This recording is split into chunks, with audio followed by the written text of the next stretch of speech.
დღეს მთელი ოჯახისთვის საყვარელ და სასარგებლო კერძს ვამზადებ, რომლისთვისაც დაგჭირდება საქონლის ხორცი, ნიახურის ღეროები, სტაფილო, ხახვი, ნიორი და როზმარინი. საქონლის ხორცი დავჭრათ საშუალო ზომის კუბიკებად და ჩავყაროთ ადუღებულ წყალში, მოვხარშოთ ცალკე 20 წუთის განმავლობაში თავდახურულ ქვაბში. 2 საშუალო ზომის ხახვი გავბწყვნოთ და დავჭრათ წვრილად, ასევე 7 კბილი ნიორი დაგჭირდება წვრილად დაჭრილი, წვრილად დავჭრათ კუბიკებად, ასევე სტაფილო და ნიახურის ღეროები.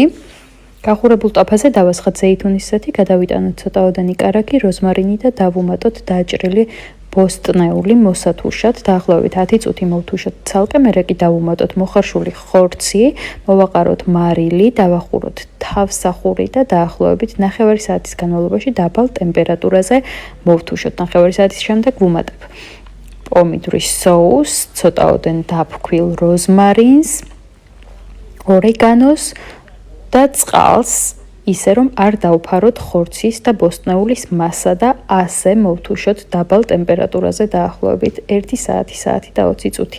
კერძი მზად არის. სერვირებისას ჩემთვის ინდივიდუალურად მოვაყარე მწვანე ხახვი და წიწაკა, რაც